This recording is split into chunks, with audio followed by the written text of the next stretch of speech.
ਸਤਿ ਸ਼੍ਰੀ ਅਕਾਲ, ਸਵਾਗਤ ਹੈ ਤੁਹਾਡਾ ਪੰਜਾਬ ਟੂਡੇ ਤੇ ਅੱਜ ਇਸ ਪ੍ਰੋਗਰਾਮ ਦੇ ਵਿੱਚ ਕੀ ਹਾਲ ਪੰਜਾਬ ਦੇ ਵਿੱਚ ਅਸੀਂ ਗੱਲ ਕਰਾਂਗੇ ਸਿਰਫ ਪੰਜਾਬ ਦੀ ਨਹੀਂ, ਸਿਰਫ ਪੰਜਾਬ ਦਾ ਹਾਲ ਨਹੀਂ ਜਾਣਾਂਗੇ, ਦੇਸ਼ ਦੁਨੀਆ ਦਾ ਸਭ ਜਗ੍ਹਾ ਦਾ ਹਾਲ ਜਾਣਾਂਗੇ ਤੇ ਉਸ ਹਾਲ ਦੀ ਗੱਲਬਾਤ ਕਰਾਂਗੇ ਕਿਉਂਕਿ ਅੱਜ ਦਿਨ ਹੈ ਇੰਟਰਨੈਸ਼ਨਲ ਯੂਥ ਡੇ ਤੇ ਅੱਜ ਇਸ ਦਿਨ ਸਾਡੇ ਨਾਲ ਮੌਜੂਦ ਨੇ X IAS Vivek Atre ji. Welcome sir. Thank you sir, international youth day ਹੈ ਤੇ ਇਸ ਯੂਥ ਡੇ 'ਤੇ ਆਪਣੇ ਆਪ ਨੂੰ ਅਸੀਂ ਕਿਵੇਂ ਯੂਥ ਰੱਖਣਾ ਉਹਦੇ 'ਤੇ ਧਿਆਨ ਦਿੰਦੇ ਹਾਂ, ਆਪਣੀ ਸੁਸਾਇਟੀ ਨੂੰ ਕਿਵੇਂ ਯੂਥ ਰੱਖਣਾ ਹੈ ਅਤੇ ਉਹਦੇ ਨਾਲ ਨਾਲ ਆਉਣ ਵਾਲੀਆਂ ਪੀੜ੍ਹੀਆਂ ਨੂੰ ਕਿਵੇਂ ਯੂਥ ਰੱਖਣਾ ਹੈ। ਬੜਾ ਅੱਛਾ ਸਵਾਲ ਹੈ ਜੀ। ਯੂਥ ਜਿਹੜਾ ਹੈ ਉਹ ਮਾਈਂਡ 'ਚ ਹੁੰਦਾ ਹੈ, ਜਿਹੜਾ ਬਾਡੀ ਹੈ ਨਾ ਉਹ ਇੰਨੀ ਇੰਪੋਰਟੈਂਟ ਨਹੀਂ ਹੈ ਜੀ। ਕਈ ਲੋਕ ਨੇ ਜਿਹੜੇ 80 ਸਾਲਾਂ ਦੇ ਹੋ ਗਏ ਤੇ ਹੁਣ ਵੀ ਯੰਗ ਨੇ। ਸਾਡੇ ਦੋਸਤ ਨੇ ਕਰਨਲ DS ਚੀਮਾ ਜੀ। ਤੇ ਕਈ ਨੇ ਜਿਹੜੇ 25 ਸਾਲਾਂ ਦੇ ਨੇ ਲੇਕਿਨ ਮਾਈਂਡ ਜਿਹੜਾ ਹੈ ਉਹ ਥੱਕ ਚੁੱਕਿਆ ਹੈ। ਤੇ ਯੂਥਫੁਲਨੈਸ ਆਉਂਦੀ ਹੈ ਸੋਚ ਦੇ ਨਾਲ। ਫਿਜ਼ੀਕਲ ਫਿਟਨੈਸ ਵੀ ਜ਼ਰੂਰੀ ਹੈ ਲੇਕਿਨ ਸੁਸਾਇਟੀ ਨੂੰ ਯੰਗ ਰੱਖਣ ਦੀ ਜਿਹੜੀ ਗੱਲ ਹੈ ਉਹ ਸੁਸਾਇਟੀ ਇੱਦਾਂ ਯੰਗ ਰਹਿ ਸਕਦੀ ਹੈ ਜੇ ਨਵੀਆਂ ਜਿਹੜੀਆਂ ਟੈਕਨੋਲੋਜੀਆਂ ਨੇ ਉਹਨਾਂ ਨੂੰ ਅਪਣਾਉਣਾ ਜ਼ਰੂਰੀ ਹੈ ਜੀ। ਤੇ ਲੇਕਿਨ ਬੈਲੈਂਸ ਜਿਹੜਾ ਹੈ ਉਹ ਬਣਾ ਕੇ ਰੱਖਣਾ ਹੈ। ਜਿਹੜੀ ਹੈਰੀਟੇਜ ਹੈ, ਕਲਚਰ ਹੈ, ਟ੍ਰੈਡੀਸ਼ਨ ਹੈ ਉਹ ਵੀ ਰੱਖਣਾ ਹੈ, ਮਾਡਰਨਿਟੀ ਵੀ ਅਪਣਾਉਣੀ ਹੈ, ਤਾਂ ਫਿਰ ਯੰਗ ਵੀ ਰਹਿ ਸਕਦੇ ਨੇ ਲੇਕਿਨ ਬੈਲੈਂਸ ਵੀ ਰਹਿ ਸਕਦੇ ਨੇ। ਇਹ ਜ਼ਰੂਰੀ ਹੈ। ਬਿਲਕੁਲ ਸਰ। ਤੇ ਅੱਜ ਦੇ ਯੂਥ ਦੀਆਂ ਕਿਹੜੀਆਂ ਵੈਲਿਊਜ਼ ਹੈ ਜਿਹੜੀਆਂ ਅਸੀਂ ਪਿੱਛੇ ਛੱਡਦੇ ਆ ਰਹੇ ਹਾਂ ਤੇ ਜਿਹੜੀਆਂ ਜ਼ਰੂਰੀ ਹੈ ਕਿ ਸਾਨੂੰ ਅੱਗੇ ਲੈ ਕੇ ਜਾਣੀਆਂ ਹੈ। ਹੱਸਣ ਵਾਲੀ ਗੱਲ ਤੇ ਇਹ ਹੈ ਕਿ ਸੌਂਦੇ ਨਹੀਂ ਟਾਈਮ ਤੇ ਯੂਥ ਯੰਗ ਲੋਕੀ ਜਿਹੜੇ ਨੇ ਜੀ। ਇਹਨਾਂ ਨੂੰ ਚਾਹੀਦਾ ਵੀ ਦੌੜ ਲਾ ਕੇ ਆਪਣਾ ਥੋੜਾ ਫਿਜ਼ੀਕਲ ਐਕਸਰਸਾਈਜ਼ ਕਰਕੇ ਫਿਰ 11 11:30 ਤੱਕ ਬੰਦਾ ਸੋ ਜਾਂਦਾ ਹੈ ਜੀ। ਲੇਕਿਨ ਇਹ ਜਾਗੇ ਰਹਿੰਦੇ ਨੇ ਆਪਣਾ 4 4:30 ਸਵੇਰੇ ਤੱਕ ਸੋਸ਼ਲ ਮੀਡੀਆ ਤੇ ਇੰਸਟਾਗ੍ਰਾਮ WhatsApp ਇਹ ਉਹ। ਲੇਕਿਨ ਸਹੀ ਗੱਲ ਇਹ ਹੈ ਕਿ ਜਿਹੜੀ ਹੁਣ ਦੀ ਜਨਰੇਸ਼ਨ ਹੈ ਉਹਨੂੰ ਥੋੜਾ ਜਿਹਾ ਅਸੀਂ ਸਿਖਾਉਣਾ ਹੈ ਕਿ respect for society, respect for seniors elderly, respect for organisation ਜੀ। ਜਿਹੜਾ सम्मान ਕਰਨਾ ਸੰਸਥਾ ਦਾ, ਦੇਸ਼ ਦਾ, ਸਮਾਜ ਦਾ।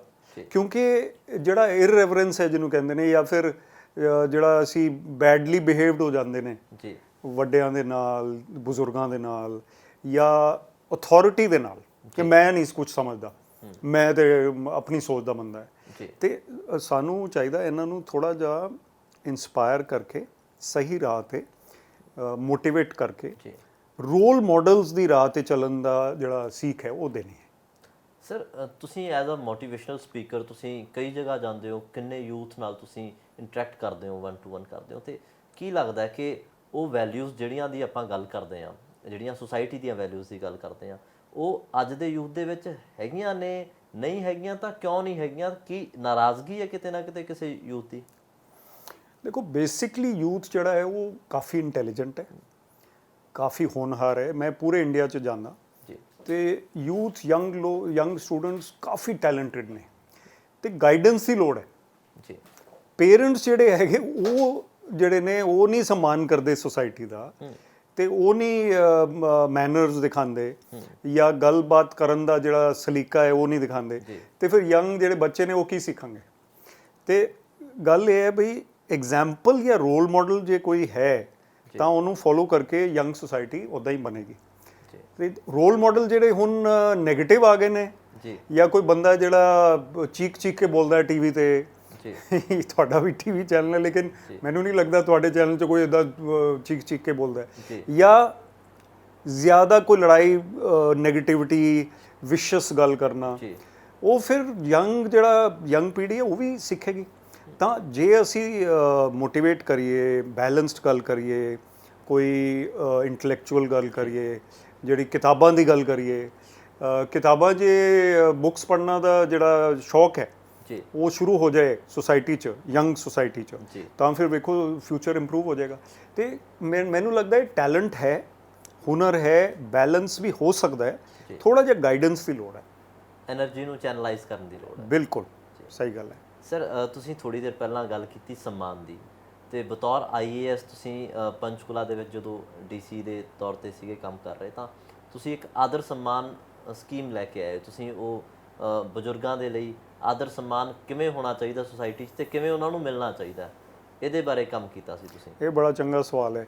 ਜਿੱਥੇ ਅਸੀਂ ਯੂਥ ਦੀ ਗੱਲ ਕਰ ਰਹੇ ਹਾਂ, ਐਲਡਰਲੀ ਦੀ ਗੱਲ ਕਰਨੀ ਵੀ ਜ਼ਰੂਰੀ ਹੈ। ਜੀ ਜਿਹੜੇ ਯੰਗ ਲੋਕੀ ਨੇ ਉਹ ਦੇਖਦੇ ਨੇ ਵੀ ਸਾਡੇ ਨਾਨਾ ਨਾਨੀ ਜਾਂ ਬਜ਼ੁਰਗ ਹੈਗੇ, ਲੇਕਿਨ ਉਹਨਾਂ ਨਾਲ ਟਾਈਮ ਨਹੀਂ ਸਪੈਂਡ ਕਰਦੇ।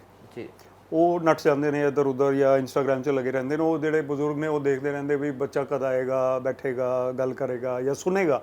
ਜੀ ਉਹਨਾਂ ਨੂੰ ਕੀ ਚਾਹੀਦਾ ਵੀ ਥੋੜ੍ਹਾ ਜਿਹਾ ਸਾਡੇ ਨਾਲ ਗੱਲ ਕਰ ਲੇ ਕੋਈ। ਸਮਾਨ ਉਹੀ ਹੈ। ਬਿਲਕੁਲ। ਤੇ ਜਦੋਂ ਮੈਂ ਡੀਸੀ ਸੀਗਾ ਅਸੀਂ ਸ਼ੁਰੂ ਕੀਤਾ ਆਦਰ ਸਨਮਾਨ, ਜਿੱਥੇ ਸੁਸਾਇਟੀ 'ਚ ਦਫ਼ਤਰਾਂ 'ਚ ਐਲਡਰਲੀ ਜਿਹੜੇ ਬਜ਼ੁਰਗ ਨੇ ਜੀ ਉਹਨਾਂ ਨੂੰ ਪਹਿਲ ਦੇਣਾ, ਲਾਈਨ 'ਚ ਨਹੀਂ ਉਹਨਾਂ ਨੂੰ ਖੜੇ ਹੋਣ ਦੇਣਾ। ਜੀ ਇਹ ਉੱਥੇ ਕੋਈ ਲਾਈਨ 'ਚ ਖੜੇ ਤੇ ਕੋਈ ਯੰਗ ਵੋਲੰਟੀਅਰ ਜਾ ਕੇ ਉਹਨੂੰ ਕਹੇ ਆਓ ਸਰ, ਅੰਕਲ ਤੁਸੀਂ ਇੱਧਰ ਆ ਜਾਓ ਜਾਂ ਆਂਟੀ ਜੀ ਆ ਜਾਓ, ਅਸੀਂ ਤੁਹਾਡਾ ਫਾਰਮ ਭਰ ਦਿੰਦੇ ਹਾਂ। ਜੀ ਲੀਗਲ ਕਾਉਂਸਲਿੰਗ, ਜੀ ਫਾਈਨੈਂਸ਼ੀਅਲ ਕਾਉਂਸਲਿੰਗ, ਜੀ ਕੰਪਿਊਟਰ ਟ੍ਰੇਨਿੰਗ, ਪਰਸਨਲ ਕਾਉਂਸਲਿੰਗ।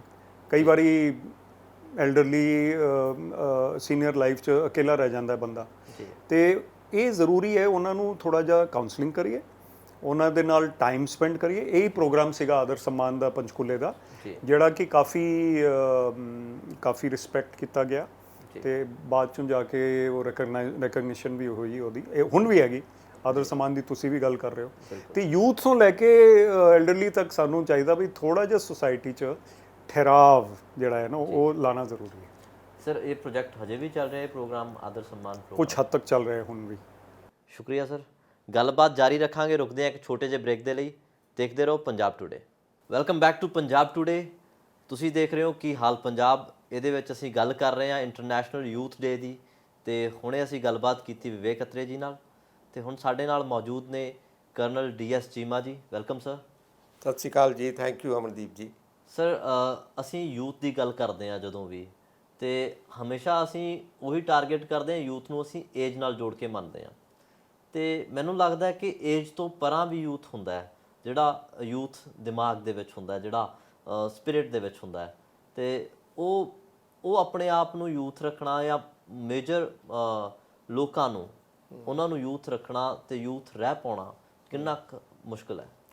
ਦੇਖੋ, ਪਹਿਲਾਂ ਤਾਂ ਮੈਂ ਬੜਾ ਇੰਟਰਸਟਿੰਗ ਤੁਹਾਨੂੰ ਕੋਇਨਸੀਡੈਂਸ ਦੱਸਾਂ ਕਿ ਅੱਜ 12 ਅਗਸਤ ਜੋ ਹੈ ਇੰਟਰਨੈਸ਼ਨਲ ਯੂਥ ਡੇ ਹੈ, ਜਿਵੇਂ ਤੁਸੀਂ ਕਿਹਾ, ਤੇ 21 ਅਗਸਤ ਨੂੰ ਉਹ ਹੈ ਸਾਡਾ ਜਿਹੜਾ ਸੀਨੀਅਰ ਸਿਟੀਜ਼ਨਸ ਡੇ ਜੀ। ਤੇ ਦੇਖੋ ਇਹ 12 ਤੇ 12 ਦਾ ਉਲਟਾ 21 ਤੇ ਯੂਥ ਦਾ ਦੂਜੇ ਪਾਸੇ ਜਿਹੜੇ ਨੇ ਸੀਨੀਅਰ ਸਿਟੀਜ਼ਨ ਡੇ। ਜੀ ਤੁਹਾਡਾ ਕੁਐਸਚਨ ਬੜਾ ਅੱਛਾ ਹੈ ਤੇ ਇੰਪੋਰਟੈਂਟ ਹੈ ਅਮਨਦੀਪ ਜੀ। ਹੁੰਦਾ ਇਹ ਹੈ ਕਿ ਅੰਗਰੇਜ਼ੀ 'ਚ ਕਹਾਵਤ ਹੈ ਕਿ age is an issue of matter over mind.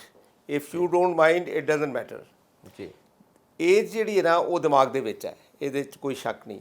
ਤੁਹਾਡੇ ਸਾਨੂੰ ਸਾਰਿਆਂ ਨੂੰ ਪਤਾ ਹੈ ਕਿ ਸਾਡੇ ਬਾਡੀ ਦੇ ਫੰਕਸ਼ਨ, ਸਾਰਾ ਬਾਡੀ ਦਾ ਕੰਟਰੋਲ ਉਹ ਜਿਹੜੇ 88 ਬਿਲੀਅਨ ਬ੍ਰੇਨ ਸੈਲਸ ਨੇ ਉਹਨਾਂ ਤੋਂ ਹੁੰਦਾ ਹੈ। ਜੇ ਦਿਮਾਗ ਦੇ ਵਿੱਚ ਤੁਸੀਂ ਕਿਸੇ ਚੀਜ਼ ਨੂੰ ਸੋਚ ਲਿਆ ਕਿ ਨਹੀਂ ਮੈਂ ਕਰ ਸਕਦਾ ਤਾਂ ਉਹ ਨਹੀਂ ਹੋਏਗੀ, ਚਾਹੇ ਉਹ ਕਿੰਨੀ ਵੀ ਆਸਾਨ ਹੋਏ। ਤੇ ਜੇ ਤੁਸੀਂ ਸੋਚਿਆ ਮੈਂ ਕਰਕੇ ਰਵਾਂਗਾ ਤਾਂ nobody can stop you from doing ਦਿਸ। ਮੈਂ ਸਮਝਣਾ ਵੀ ਤੁਹਾਡੀ ਯੂਥ ਜਾਂ ਬੁਢਾਪਾ ਉਹ ਤੁਹਾਡੇ ਦਿਮਾਗ ਦੇ ਵਿੱਚ ਹੈ, ਤੁਹਾਡੀ ਸੋਚ ਦੇ ਵਿੱਚ ਹੈ। ਆਮ ਆਦਮੀ ਨੂੰ ਲੱਗਦਾ ਹੈ ਵੀ ਜਿਵੇਂ ਮੈਂ 60 ਦਾ ਹੋਇਆ, ਇਹ ਸਾਈਕੋਲੋਜੀਕਲੀ ਬੁੱਢਾ ਹੋਣਾ ਸ਼ੁਰੂ ਕਰ ਦਿੰਦਾ ਇਨਸਾਨ। ਏਜ ਨੇ ਤਾਂ ਬੁੱਢਾ ਕਰਨਾ ਹੀ ਕਰਨਾ ਹੈ, ਪਰ ਤੁਸੀਂ ਸਾਈਕੋਲੋਜੀਕਲੀ ਵੀ ਜੇ ਬੁੱਢਾ ਹੋਣਾ ਸ਼ੁਰੂ ਕਰ ਦਿਓ, ਮੈਂ ਕਹਿੰਦਾ ਹੁੰਦਾ ਕਿ let's not die before we are actually dead. ਤੁਸੀਂ ਮਰਨਾ ਤਾਂ ਹੈ, this is a well known fact, ਔਰ ਇਹ ਪ੍ਰਮਾਤਮਾ ਦਾ ਸਿਸਟਮ ਹੈ, ਉਹ ਹੋਏਗਾ। ਪਰ ਇਹਦਾ ਮਤਲਬ ਇਹ ਥੋੜ੍ਹਾ ਹੈ ਕਿ ਤੁਸੀਂ ਪਹਿਲਾਂ ਹੀ ਮਰਨਾ ਸ਼ੁਰੂ ਕਰ ਦਿਓ। ਜੇ ਪਹਿਲਾਂ ਨਹੀਂ ਮਰਨਾ ਤੇ ਉਹਦੇ ਵਾਸਤੇ ਜੀਣਾ ਜ਼ਰੂਰੀ ਹੈ, ਉਹਦੇ ਵਾਸਤੇ ਜ਼ਿੰਦਾ ਦਿਲ ਰਹਿਣਾ ਜ਼ਰੂਰੀ ਹੈ, ਔਰ ਉਹਦੇ ਵਾਸਤੇ ਆਪਣੇ ਆਪ ਨੂੰ ਤਗੜਾ ਹੋ ਕੇ ਹਿੰਮਤ ਦੇ ਨਾਲ ਅੱਗੇ ਚੱਲਣਾ ਜ਼ਰੂਰੀ ਹੈ। ਬਿਲਕੁਲ ਸਰ। ਸਰ ਅਸੀਂ ਗੱਲ ਕਰ ਰਹੇ ਸੀ, ਇਸ ਤੋਂ ਪਹਿਲਾਂ ਵਿਵੇਕ ਸਰ ਨਾਲ ਵੀ ਗੱਲ ਹੋਈ, ਤਾਂ ਆਦਰ ਸਨਮਾਨ ਦੀ ਗੱਲ ਹੋ ਰਹੀ ਸੀ ਕਿ ਬਜ਼ੁਰਗਾਂ ਦਾ ਆਦਰ ਸਨਮਾਨ ਕਿਵੇਂ ਕਰਨਾ ਚਾਹੀਦਾ ਹੈ ਸੁਸਾਇਟੀ ਦੇ ਵਿੱਚ। ਹੋਰ ਵੀ ਸਾਡੀਆਂ ਵੈਲਿਊਜ਼ ਹੈ ਜਿਹੜੀਆਂ, ਤੇ ਯੂਥ ਕਿਹੜੀਆਂ ਵੈਲਿਊਜ਼ ਤੇ ਦੂਰ ਹੁੰਦਾ ਜਾ ਰਿਹਾ ਸਰ? ਦੇਖੋ, ਇੱਕ ਇਹ ਤਾਂ ਫੈਕਟ ਹੈ, ਇਹ ਤਾਂ ਭਾਵੇਂ ਕੋਈ ਵੀ ਕਹੇ, ਪਰ ਇਹਦੇ 'ਚ ਕੋਈ ਸ਼ੱਕ ਨਹੀਂ ਕਿ ਵੈਲਿਊ ਜਿਹੜੀ ਹੈ ਨਾ ਡੀਜਨਰੇਟ ਹੋਈਆਂ ਸੁਸਾਇਟੀ ਦੇ ਵਿੱਚ ਨਾ। ਪੂਰੀ ਸੁਸਾਇਟੀ ਦੇ ਵਿੱਚ ਸਾਰੇ ਸਿਸਟਮ ਦੀ ਹਰ ਲੈਵਲ ਦੇ ਉੱਤੇ ਹੋਈਆਂ, ਯੂਥ ਦੀਆਂ ਜ਼ਿਆਦਾ ਹੋਈਆਂ। ਉਹਦਾ ਇੱਕ ਵੱਡਾ ਕਾਰਨ ਇਹ ਹੈ ਵੀ ਜਾਇੰਟ ਫੈਮਿਲੀ ਸਿਸਟਮ ਨਹੀਂ ਹੈ। ਪਹਿਲਾਂ ਦਾਦਾ ਦਾਦੀ, ਨਾਨਾ ਨਾਨੀ, ਵੱਡੇ ਬਜ਼ੁਰਗ ਨਾਲ ਹੁੰਦੇ ਸਨ, ਉਹ 100 ਤਰ੍ਹਾਂ ਦੀਆਂ ਅੱਛੀਆਂ ਗੱਲਾਂ, ਸੰਸਕਾਰ, ਵਧੀਆ ਚੀਜ਼ਾਂ ਸਿਖਾਉਂਦੇ ਸਨ। ਉਹ ਸਿਸਟਮ ਤਾਂ ਹੁਣ ਖਤਮ ਹੋ ਗਿਆ। ਦੂਜੀ ਗੱਲ ਇਹ ਹੈ ਵੀ ਜਿੰਨੀ ਕੁ ਰਿਸਪੌਂਸਿਬਿਲਟੀ ਗਵਰਨਮੈਂਟ ਦੀ ਜਾਂ NGOs ਕਈ ਇਨਵੋਲਵ ਨੇ ਇਹਦੇ 'ਚ, ਇੱਕ ਇੱਥੇ ਵੀ ਹੈ ਗ੍ਰੇ ਸ਼ੇਡ ਚੰਡੀਗੜ੍ਹ ਦੇ ਵਿੱਚ ਕੰਮ ਕਰਦੀ, ਤਾਂ ਇਹ ਜਿੰਨੀ ਰਿਸਪੌਂਸਿਬਿਲਟੀ ਉਹਨਾਂ ਦੀ ਹੈ ਕਾਨੂੰਨ ਬਣਾ ਕੇ ਜਾਂ ਅਦਰਵਾਈਜ਼ ਪ੍ਰੋਟੈਕਟ ਕਰਨਾ ਸੀਨੀਅਰ ਸਿਟੀਜ਼ਨ ਦੇ ਇੰਟਰਸਟ ਨੂੰ, ਉਨੀ ਰਿਸਪੌਂਸਿਬਿਲਟੀ ਮੈਂ ਸਮਝਦਾ ਸ਼ਾਇਦ ਸੀਨੀਅਰ ਸਿਟੀਜ਼ਨ ਦੀ ਆਪਣੀ ਵੀ ਹੈ। ਗਵਰਨਮੈਂਟ ਨੇ ਕਈ ਕਾਨੂੰਨ, ਕਈ ਰੂਲਸ, ਕਈ ਲਾ, ਕਈ ਐਕਟ ਬਣਾਏ ਹੋਏ ਨੇ ਜੀ। ਇਹਦਾ ਮਤਲਬ ਇਹ ਨਹੀਂ ਵੀ ਜਿੰਨੇ ਜ਼ਿਆਦਾ ਰੂਲ ਬਣਨਗੇ ਜਾਂ ਐਕਟ ਬਣਨਗੇ ਉਨੀ ਜ਼ਿਆਦਾ ਗੁੱਡ ਗਵਰਨੈਂਸ ਹੋਈ, ਇਸ ਤਰ੍ਹਾਂ ਨਹੀਂ ਹੁੰਦਾ। ਗੁੱਡ ਗਵਰਨੈਂਸ ਵਾਸਤੇ ਤਾਂ ਸਿਰਫ ਜਿਹੜੇ ਲਾ ਅਵੇਲੇਬਲ ਨੇ ਉਹਨਾਂ ਨੂੰ ਤੁਸੀਂ ਅੱਛੀ ਤਰ੍ਹਾਂ ਸਟ੍ਰਿਕਟਲੀ ਔਰ ਫੇਅਰ ਤਰੀਕੇ ਨਾਲ ਇੰਪਲੀਮੈਂਟ ਕਰਨਾ। ਹੁਣ ਤੁਹਾਨੂੰ ਪਤਾ ਹੋਏਗਾ ਸ਼ਾਇਦ ਕਿ 1956 ਦੇ ਵਿੱਚ ਦੀ Hindu adoption and maintenance act, ਉਹਦੇ ਵਿੱਚ ਉਦੋਂ ਵੀ ਉਹਨਾਂ ਕਿਹਾ ਸੀ ਕਿ ਲੜਕਾ ਤੇ ਲੜਕੀ ਦੀ ਇਕੁਅਲ ਰਿਸਪੌਂਸਿਬਿਲਟੀ ਹੈ ਜੇ ਫਾਈਨੈਂਸ਼ੀਅਲੀ ਵੀਕ ਪੇਰੈਂਟਸ ਨੇ ਉਹਨਾਂ ਨੂੰ ਲੁੱਕ ਆਫਟਰ ਕਰਨ ਦੀ ਜੀ। ਉਹਦੇ ਬਾਅਦ 1999 ਦੇ ਵਿੱਚ ਇੱਕ ਨੈਸ਼ਨਲ ਓਲਡਰ ਪਰਸਨਸ ਪਾਲਿਸੀ ਬਣਾਈ ਗਈ, ਉਹਦੇ ਵਿੱਚ ਸਭ ਕੁਝ ਆਇਆ। ਫਿਰ ਅਲਟੀਮੇਟਲੀ 2007 ਦੇ ਵਿੱਚ maintenance and welfare of parents and senior citizen act 2007 ਦੇ ਵਿੱਚ ਆਇਆ, ਜਿਹਦੇ ਵਿੱਚ ਬੜਾ ਕੁਝ ਦਿੱਤਾ ਹੋਇਆ ਹੈ ਵੀ ਇਹ ਹੋਏਗਾ, ਉਹ ਹੋਏਗਾ, ਆਲ ਦੋਜ਼ ਥਿੰਗਸ ਜੋ ਤੁਸੀਂ ਸੋਚ ਸਕਦੇ ਹੋ ਉਹ ਸਭ ਕੁਝ ਉਹਦੇ 'ਚ ਦਿੱਤਾ ਹੋਇਆ। ਹੁੰਦਾ ਇਹ ਹੈ ਕਿ ਉਹ ਚੀਜ਼ਾਂ ਐਕਚੁਅਲੀ ਪ੍ਰੈਕਟੀਕਲ ਹੁੰਦੀਆਂ ਨਹੀਂ। ਕਿਉਂ ਨਹੀਂ ਹੁੰਦੀਆਂ? ਕਿਉਂਕਿ ਸੁਸਾਇਟੀ ਦਾ ਮਾਈਂਡਸੈਟ ਜਿਹੜਾ ਨਾ ਉਹ ਇਹੋ ਜਿਹਾ ਹੈ ਵੀ ਜਿਹੜਾ ਤਗੜਾ ਬੰਦਾ ਫਿਜ਼ੀਕਲੀ ਜਾਂ ਯੰਗਰ ਬੰਦਾ ਉਹ ਸਮਝਦਾ ਹੈ ਵੀ ਜਿਹੜਾ ਓਲਡਰ ਜਾਂ ਵੀਕਰ ਬੰਦਾ ਨਾ ਉਹਨੂੰ ਰੈਲੀਗੇਟ ਕੀਤਾ ਜਾ ਸਕਦਾ, ਉਹਨੂੰ ਪਿੱਛੇ ਕੀਤਾ ਜਾ ਸਕਦਾ। ਇੱਥੇ ਦਿਮਾਗ 'ਚ ਹੈ ਇਹ ਗੱਲ ਜੀ।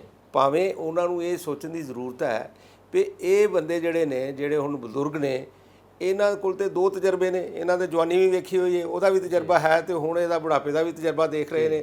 ਸੋ ਦੇ ਆਰ ਮੋਰ ਮੈਚੋਰ, ਔਰ ਇਹਨਾਂ ਨੇ ਇੰਨਾ ਕੁਝ ਕੀਤਾ ਹੋਇਆ ਆਪਣੀ ਜ਼ਿੰਦਗੀ 'ਚ, ਔਰ ਇੰਨਾ ਵੱਡਾ ਉਹਨਾਂ ਕੋਲ ਰੈਜ਼ਰਵਾਇਰ ਆਫ ਨੌਲੇਜ ਆ ਰਿਪੋਜ਼ਿਟਰੀ ਹੈ ਕਿ ਉਹਨਾਂ ਤੋਂ ਸਗੋਂ ਸਿੱਖਣਾ ਬਣਦਾ ਕੁਝ, ਜਿਹੜਾ ਆਮ ਇਨਸਾਨ ਇਸ ਚੀਜ਼ ਦੀ ਇੱਜ਼ਤ ਨਹੀਂ ਕਰਦਾ।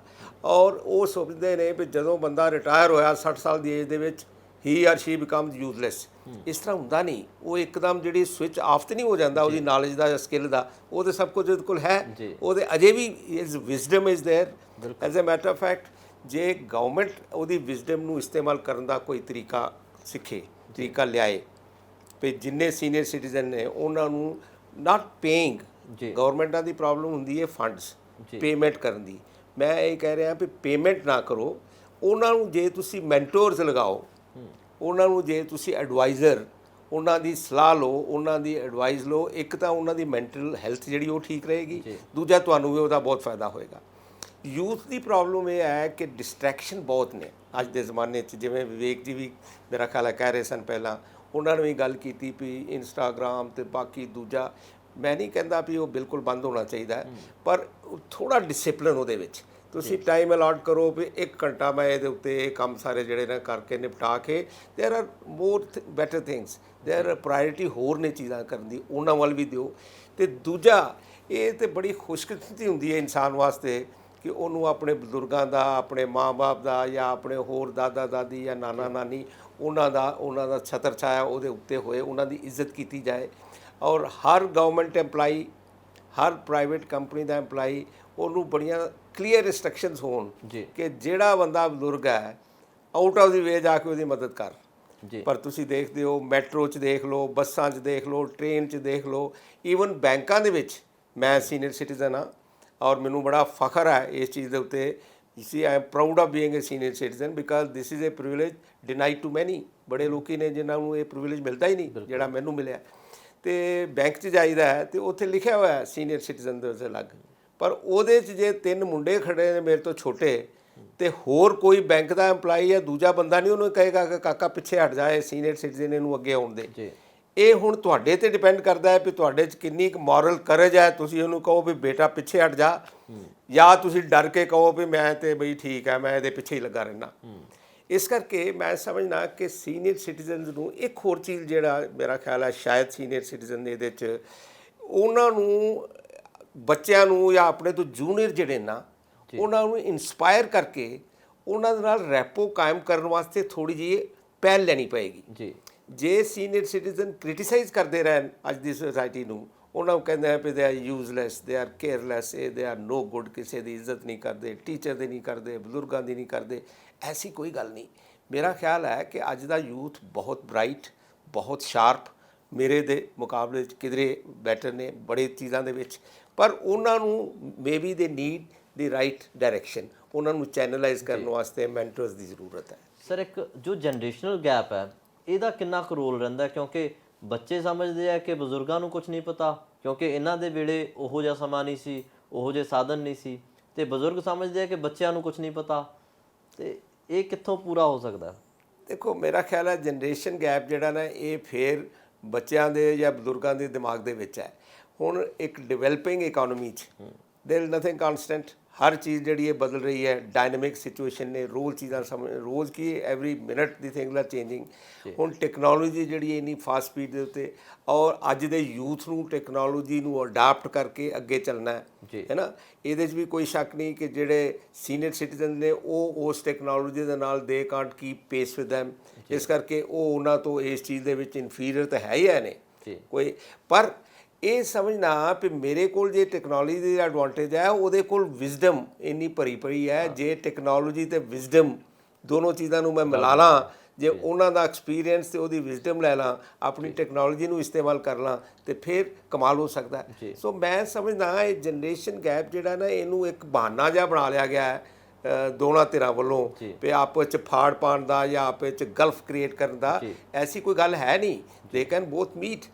ਕਿਉਂ ਜੇ ਘਰ ਦੇ ਵਿੱਚ ਇੱਕ ਤੁਹਾਡਾ ਪੋਤਾ ਜਾਂ ਪੋਤੀ ਜਾਂ ਦੋਤਾ ਜਾਂ ਦੋਤੀ ਉਹ ਤੁਹਾਡੇ ਪੈਰਾਂ ਨੂੰ ਹੱਥ ਲਾ ਸਕਦਾ ਹੈ, ਤੇ ਬਾਹਰ ਜਿਹੜਾ ਬੱਚਾ ਹੈ ਉਹ ਉਸ ਏਜ ਦਾ ਉਹ ਵੀ ਤੁਹਾਡੇ ਪੈਰਾਂ ਨੂੰ ਹੱਥ ਲਾ ਸਕਦਾ ਹੈ। ਔਰ ਦੂਜੀ ਗੱਲ, ਇਹ ਪੈਰਾਂ ਨੂੰ ਹੱਥ ਲਾਉਣ ਦੇ ਨਾਲ ਰਿਸਪੈਕਟ ਨਹੀਂ ਆਉਂਦੀ ਜੀ। ਰਿਸਪੈਕਟ ਜਿਹੜੀ ਹੈ ਜੇ ਜੈਨੂਅਲੀ ਰਿਸਪੈਕਟ ਹੱਥ ਜੋੜ ਕੇ ਵੀ ਆ ਸਕਦੀ ਹੈ, ਜਾਂ ਸਿਰ ਝੁਕਾ ਕੇ ਜਾਂ ਗੁੱਡ ਮਾਰਨਿੰਗ ਗੁੱਡ ਈਵਨਿੰਗ ਬੋਲ ਕੇ ਵੀ ਆ ਸਕਦੀ ਹੈ। ਤੇ ਇਸ ਕਰਕੇ ਮੈਂ ਸਮਝਦਾ ਜਨਰੇਸ਼ਨ ਗੈਪ ਇੱਕ ਐਕਸਕਿਊਜ਼ ਬਣ ਗਿਆ ਹੈ ਲੋਕਾਂ ਵਾਸਤੇ ਇਹ ਕਹਿਣਾ ਵੀ ਇਹਨਾਂ ਦੇ ਵਿੱਚ ਗਲਫ ਹੈ ਜੀ, ਬੜਾ ਗੈਪ ਹੈ। ਕੋਈ ਗੈਪ ਨਹੀਂ ਹੈ। ਬੱਚੇ ਜਿਹੜੇ ਨੇ ਬੱਚੇ ਨੇ, ਉਮਰ ਦੇ ਵਿੱਚ ਉਹ ਥੋੜ੍ਹੇ ਕੱਚੇ ਰਹਿਣਗੇ ਕਈ ਚੀਜ਼ਾਂ, because they have not scene all that what the elders have seen. Elder ਕੋਲ ਇਹ ਫਾਇਦਾ ਹੈ, ਉਹਨੂੰ ਟੈਕਨੋਲੋਜੀ ਦੀ ਕਮਜ਼ੋਰੀ ਹੈ, ਉਹਦੇ ਹੈ ਨਹੀਂ ਟੈਕਨੋਲੋਜੀ, ਇਸ ਕਰਕੇ ਉਹ ਜਿਹੜੇ ਦੋਨੋਂ ਇੱਕ ਦੂਜੇ ਨੂੰ ਮਿਲ ਕੇ ਚੱਲਣ ਤੇ ਇੱਕ ਦੂਜੇ ਦਾ ਫਾਇਦਾ ਉਠਾਇਆ ਜਾ ਸਕਦਾ ਹੈ। ਇਸੇ ਕਰਕੇ ਮੈਂ ਮੈਂਟਰਸ ਦੀ ਗੱਲ ਕਰ ਰਿਹਾ ਸੀ। ਮੈਂਟਰਸ ਬੜੇ ਜ਼ਰੂਰੀ ਨੇ, ਚਾਹੇ ਉਹ ਸਕੂਲਾਂ ਦੇ ਵਿੱਚ ਹੋਣ, ਚਾਹੇ ਕਿਸੇ ਵੀ ਇੰਸਟੀਟਿਊਸ਼ਨ 'ਚ ਹੋਣ, ਉੱਥੇ ਮੈਂਟਰਸ ਅਪਾਇੰਟ ਹੋਣੇ ਚਾਹੀਦੇ ਨੇ। ਤੇ ਜਿਹੜੇ ਰਿਟਾਇਰਡ ਸੀਨੀਅਰ ਸਿਟੀਜ਼ਨਸ ਨੇ ਅਲੱਗ-ਅਲੱਗ ਫੀਲਡ ਦੇ ਵਿੱਚ, ਉਹਨਾਂ ਤੋਂ ਪਤਾ ਕਰਕੇ ਉਹਨਾਂ ਦੇ ਕੀ ਸਕਿੱਲ ਸੈੱਟ ਨੇ, ਉਹਨਾਂ ਨੂੰ ਇਸਤੇਮਾਲ ਕੀਤਾ ਜਾਏ। ਔਰ ਸਰ ਜਿਹੜਾ ਕਮਿਊਨੀਕੇਸ਼ਨ ਹੈ ਇਹਨੂੰ ਵਧਾਉਣ ਦੇ ਲਈ ਕੀ ਕੁਝ ਕੀਤਾ ਜਾਣਾ ਚਾਹੀਦਾ? ਕਮਿਊਨੀਕੇਸ਼ਨ ਨੂੰ ਵਧਾਉਣ ਵਾਸਤੇ ਸਕੂਲਾਂ ਦੇ ਵਿੱਚ ਸੀਨੀਅਰ ਸਿਟੀਜ਼ਨ ਨੂੰ ਬੁਲਾਓ, ਜਿਹੜੇ ਅਚੀਵਰ ਨੇ ਉਹਨਾਂ ਨੂੰ। ਜਿਵੇਂ ਅਸੀਂ ਇੱਕ ਨਾ ਸੁਵਿਚਾਰ ਥਿੰਕ ਟੈਂਕ ਹੈ, ਜਿਹਦੇ 'ਚ general VP Malik, retired chief of army staff mister Vivek Katre, ਮੈਂ, ਮਿਸਟਰ ਮੈਕਸਰੀਨ ਹੈ, ਫਿਰ ਹੋਰ ਬੜੇ ਲੋਕ ਨੇ, ਮਿਸਿਸ ਨੀਨਾ ਸਿੰਘ ਹੈ HDFC ਦੇ ਪੁਰਾਣੇ। ਅਸੀਂ ਸਾਰੇ ਲੋਕਾਂ ਦੀ ਅਸੀਂ ਸਕੂਲਾਂ 'ਚ ਜਾਂਦੇ ਹਾਂ ਅਸੀਂ ਜਾ ਕੇ ਸਕੂਲਾਂ ਤੇ ਕਾਲਜਾਂ ਦੇ ਵਿੱਚ ਜਾ ਕੇ ਉਹਨਾਂ ਨੂੰ ਦੱਸਣ ਦੀ ਕੋਸ਼ਿਸ਼ ਕਰਨੇ ਆ ਯੂਥ ਨੂੰ ਕਿ ਤੁਹਾਡੇ ਕੋਲ ਕੀ ਅਪਰਚੂਨਿਟੀਜ਼ ਨੇ। ਦੇਖੋ ਰੈਪੋ ਤਾਂ ਬਣੇਗਾ ਸੀਨੀਅਰ ਦਾ ਤੇ ਜੂਨੀਅਰ ਦਾ ਜਦੋਂ ਜ਼ਿਆਦਾ ਕਮਿਊਨੀਕੇਸ਼ਨ ਹੋਏਗੀ, ਜਿਹਦੀ ਤੁਸੀਂ ਗੱਲ ਕਰ ਰਹੇ ਹੋ। ਉਹ ਕਮਿਊਨੀਕੇਸ਼ਨ ਜਿਹੜੀ ਹੈ ਫਿਜ਼ੀਕਲੀ ਪਰਸਨਲੀ ਵੀ ਹੋ ਸਕਦੀ ਹੈ, ਉਹ ਥਰੂ ਨਿਊਜ਼ਪੇਪਰਸ ਵੀ ਹੋ ਸਕਦੀ ਹੈ, ਉਹ ਥਰੂ ਜਿਹੜਾ ਤੁਸੀਂ ਮੇਰੇ ਕੋਲ ਗੱਲ ਕਰਵਾ ਲਿਓ, ਇਹ ਵੀ ਉਹੀ ਕਮਿਊਨੀਕੇਸ਼ਨ ਹੈ। ਇਹ ਜਿੰਨੇ ਲੋਕਾਂ ਕੋਲ ਪਹੁੰਚੇਗੀ ਔਰ ਜੋ ਲੋਕ ਇਸ ਚੀਜ਼ ਨੂੰ ਸਮਝਣਗੇ, ਉਹਨਾਂ ਨੂੰ ਪਤਾ ਲੱਗੇਗਾ ਕਿ ਭਈ ਇਹ ਦੋਨੋਂ ਹਮ ਹੀ ਹਮ ਹੈ तो क्या हम है, तुम ही तो वो तो क्या तुम वाली ਗੱਲ ਹੈ। ਜੇ ਦੋਨੋਂ ਮਿਲ ਜਾਣ ਤੇ ਫਿਰ ਕਮਾਲ ਹੋ ਸਕਦੀ ਹੈ। ਕਮਿਊਨੀਕੇਸ਼ਨ ਗੈਪ ਜਿਹੜਾ ਇਹਨੂੰ ਘੱਟ ਕੀਤਾ ਜਾ ਸਕਦਾ ਹੈ by inviting mentors to the schools and institutions and wherever there is a work place. ਹਰ ਜਗ੍ਹਾ ਉਹਨਾਂ ਨੂੰ ਇਨਵੋਲਵ ਕਰੋ, ਉਹਨਾਂ ਤੋਂ ਆਈਡੀਆ ਲਓ, ਉਹਨਾਂ ਤੋਂ ਫਾਇਦੇ ਲਓ ਔਰ ਉਹਨਾਂ ਨੂੰ ਦੱਸੋ ਵੀ ਕੀ ਚੀਜ਼ ਹੈ। ਔਰ ਉਹ ਜਿਹੜਾ ਸੀਨੀਅਰ ਸਿਟੀਜ਼ਨ ਹੈ ਉਹ ਨਵੀਂ ਚੀਜ਼ ਸਿੱਖ ਕੇ ਇਨਵੋਲਵ ਹੋ ਕੇ ਉਹਦੀ ਵੀ ਮੈਂਟਲ ਹੈਲਥ ਠੀਕ ਤੇ ਤੁਹਾਨੂੰ ਵੀ ਫਾਇਦਾ।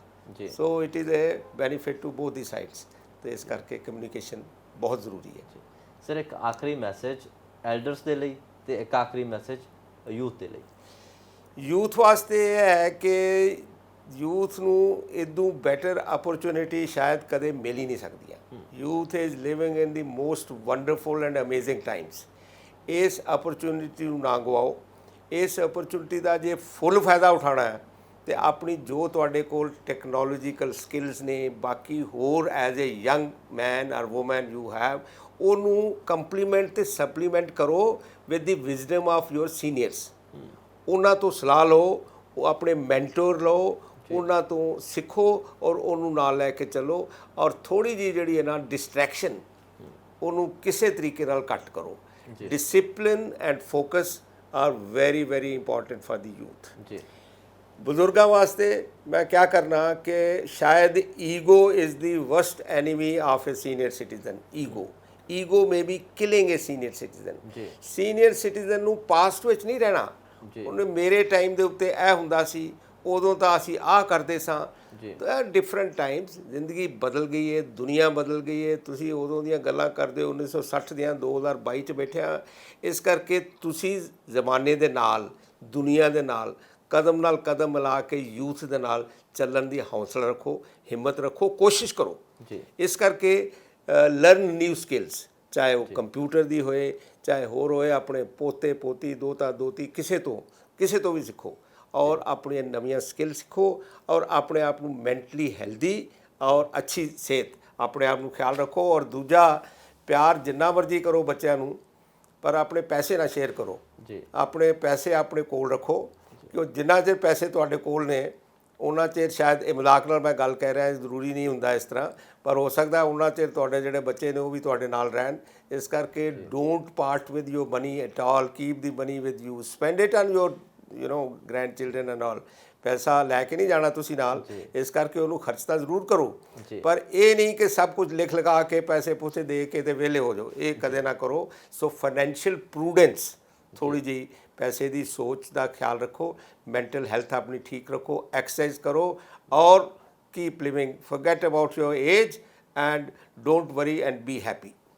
ਸ਼ੁਕਰੀਆ ਸਰ ਇੰਨੀ ਮੀਨਿੰਗਫੁਲ ਜਾਣਕਾਰੀ ਦੇ ਲਈ। Thank you. ਇਸ ਤਰ੍ਹਾਂ ਦੇ ਹੋਰ ਵੀ ਪ੍ਰੋਗਰਾਮਸ ਕਰਦੇ ਰਵਾਂਗੇ, ਜ਼ਰੂਰੀ ਜਾਣਕਾਰੀ ਲੈ ਕੇ ਆਉਂਦੇ ਰਵਾਂਗੇ। ਤੁਸੀਂ ਦੇਖਦੇ ਰਹੋ ਪੰਜਾਬ ਟੂਡੇ।